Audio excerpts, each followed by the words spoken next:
اللہ عز و جلال ہمیں توفیق سے نواز دے۔ رسول اللہ صلی اللہ علیہ وآلہ وسلم نے طریقہ بھی بتایا ہے کہ آپ تہجد کیسے پڑھیں۔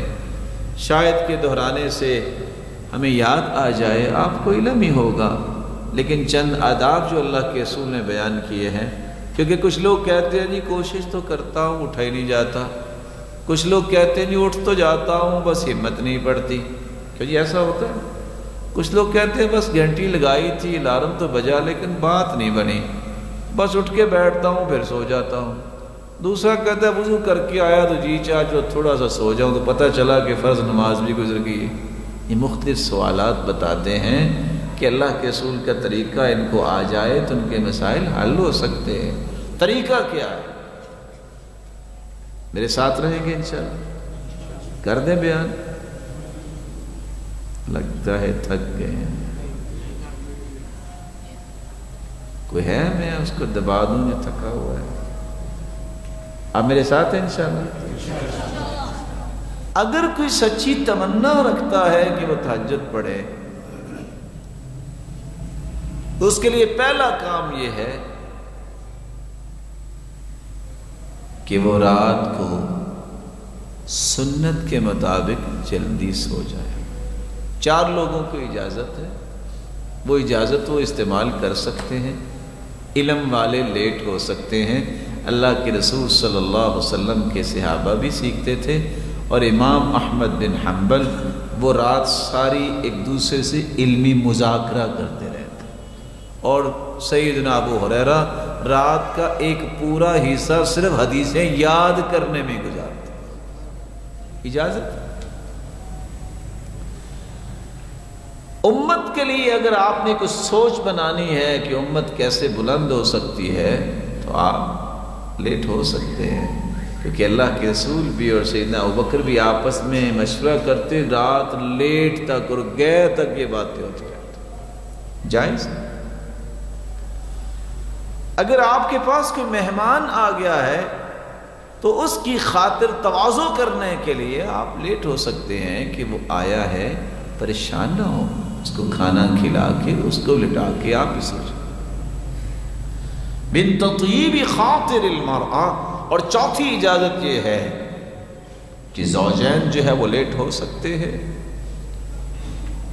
اگر آپ کے پاس یہ عذر نہیں تو آپ کو اگر سنت سے پیار ہے تو آپ کو جلدی سونا چاہیے۔ یہ پہلا طریقہ ہے جس سے آپ تہجد کے لیے تیار ہو سکتے ہیں، اور اس کے ساتھ ہی دوسرا طریقہ ملا لیجئے جو شاید کہ آپ کے لیے نیا ہو۔ حدیث میں آتا ہے قیلوا فإن الشیطان لا تقیل، قیلولہ کیا کرو، شیطان قیلولہ نہیں کرتا۔ قیلولہ کیا ہوتا ہے؟ ظہر سے پہلے کچھ دیر اپنے آپ کو ریلیکس کرنا، ظہر کے بعد فیلولہ ہوتا ہے، اور آج کی سائنس بھی یہ بتاتی ہے کہ only 26 منٹ 26 منٹ اگر آپ اپنے آپ کو لٹا لیں تو اس سے آپ تہجد کے لیے اپنے آپ کو تیار کر سکتے ہیں۔ دوسرا کام، آپ نے جب سونا ہے تو سونے سے پہلے آپ باوضو ہو کے سو جائیے۔ تیسرا کام، اذکار کر کے سو جائیے۔ چوتھا کام، نیت بھی کر کے سوئیے۔ نیت کر لیں گے، سوئے رہیں گے، تہجد پھر بھی لکھی جائے گی۔ آپ سوچ رہے ہوں گے کہ الارم کا نام نہیں لیا، کیونکہ صحابہ کے دور میں موبائل نہیں تھے، ٹائم پیس نہیں تھے، ان کا یہاں سے الارم جو ہے نا وہ ان کو اٹھاتا تھا، یہ دل کے اندر تھی۔ ہاں کوشش کر دیکھیں الارم بھی لگا لیں، لیکن نیت کر کے سوئیے، دعا کر کے یا اللہ یہ لذت مجھے بھی عطا کر دے۔ آپ سو گئے ہیں، رسول اللہ صلی اللہ علیہ وآلہ وسلم کی سنت کے مطابق آپ اگر ذکر کر کے سوئے ہیں سورۃ الملک ضرور پڑھیے، یہ قبر کے عذاب سے انسان کو بچاتی۔ تو پہلا کام ہم نے کیا کہا؟ اکٹھے آگے چلے نا، پہلا کام کیا کرنا، دوسرا کام جی، تیسرا کام، چوتھا کام ذکر کر کے سونا ہے، اور پانچواں کام نیت کر کے سونا۔ آپ سو گئے، اگر اللہ نے آپ کی نیت کو پسند کر لیا کہ واقعتاً یہ مجھ سے ہم کلام ہونا چاہتا ہے، میرا مالک ضرور اٹھائے گا۔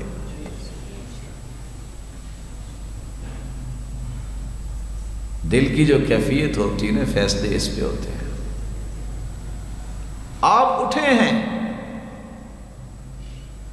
بہت سارے اٹھنے کے بعد بھی فیل ہو جاتے ہیں، شیطان نہیں ان کو اٹھنے دیتا۔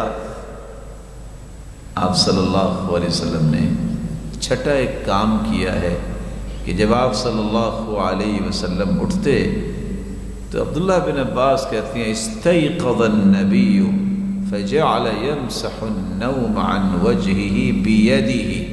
غور کیجئے گا، جب آپ اٹھے ہیں تو اٹھ کے آپ بیٹھ جائیے، بھاگیے نہیں، دوڑیے نہیں، او کتنا ٹائم ہو گیا، یہ افراتفری نا دین میں نہیں ہے۔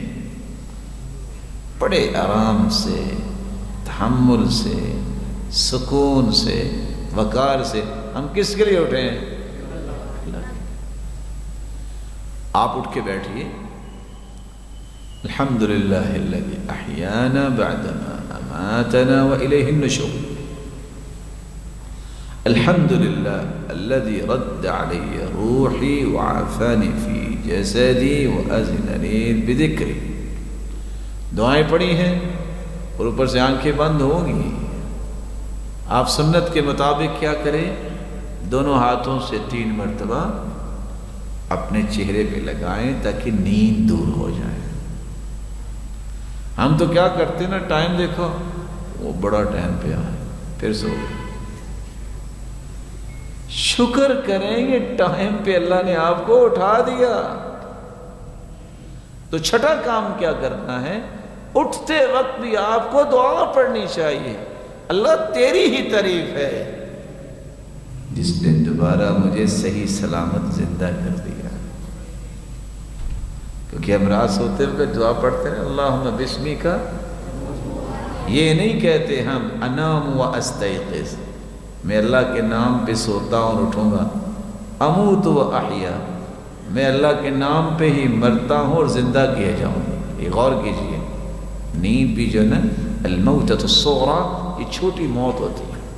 اللہ یتوفی الانفس حین موتها، اللہ جب کسی کو سلاتے ہیں اس کی روح کو قبض کر لیتے ہیں، چاہے تو واپس کر دے، چاہے تو واپس نہ کرے۔ رسول اللہ صلی اللہ علیہ وآلہ وسلم کا طریقہ کہ وہ دعا پڑھتے اور اپنے چہرہ انور پہ ہاتھ پھیرتے اور سورۃ آل عمران کی آخری آیتیں پڑھتے۔ ان فی خلق السماوات والارض واختلاف اللیل والنہار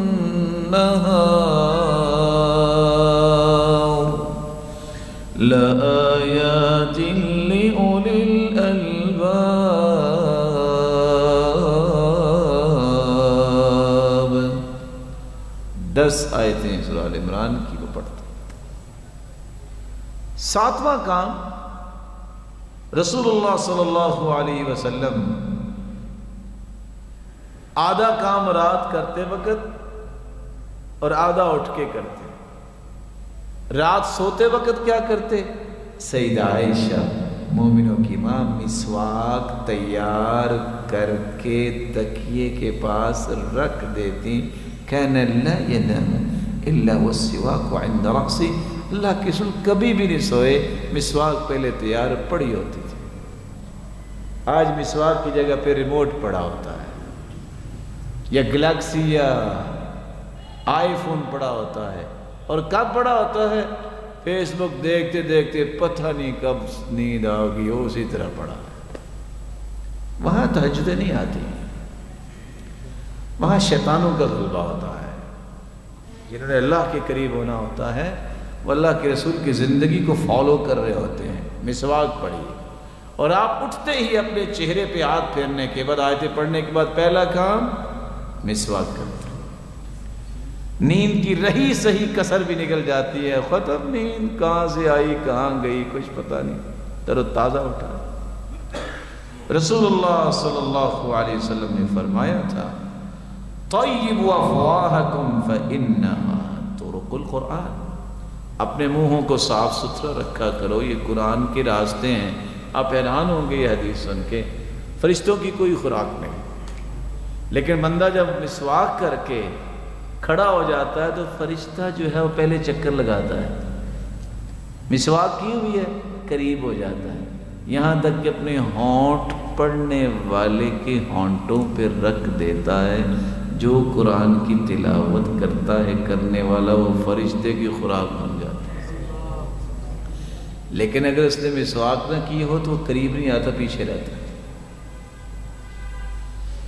ساتواں کام یہ ہے کہ آپ مسواک کا اہتمام کریں۔ ہو سکتا ہے کہ میرا محترم بھائی سوچ رہا ہو برش بھی تو کیا جا سکتا ہے، آپ کر سکتے ہیں، منع نہیں کر رہے، لیکن یاد رکھنا مسواک کا آلٹرنیٹ نہیں ہے۔ یہ مسواک کرنا سنت ہے، اور جو اس کے فوائد ہیں آپ تصور نہیں کر سکتے، وہ دندانوں سے آپ کو فوائد نہیں ملیں گے۔ خصوصاً پیلو کے درخت کی مسواک اللہ کے رسول کو پسند تھی، اور اس میں آج تو طب نے بھی کتنی بڑی باتیں لکھ دی ہیں کہ کس طرح انسان کے مسوڑوں کی یہ ورزش کروا دیتی ہے، اور کس طرح اس کے خون کی سرکولیشن ٹھیک کر دیتی ہے، اور کس طرح انسان کے ان دانتوں کو تر و تازہ رکھتی ہے، اور مسوڑوں میں کسی قسم کی کمپلیکیشنز اگر ہوں تو یہ مسواک اس کو دور کرتی ہے، جبکہ برش یہ نہیں کر سکتا۔ آٹھواں کام جو رسول اللہ صلی اللہ علیہ وآلہ وسلم نے کیا ہے، آپ کی اگر آنکھ کھولی گئی ہے، میں کہتا ہوں آپ کی ہمت نہیں ہے، پھر بھی جسم ٹوٹا ہوا ہے، لیکن ایک کام کر لیجئے اگر آپ نے سونا بھی ہے، میں اجازت نہیں ویسے دے رہا، میں صرف فائدہ لے رہا ہوں ایک حدیث۔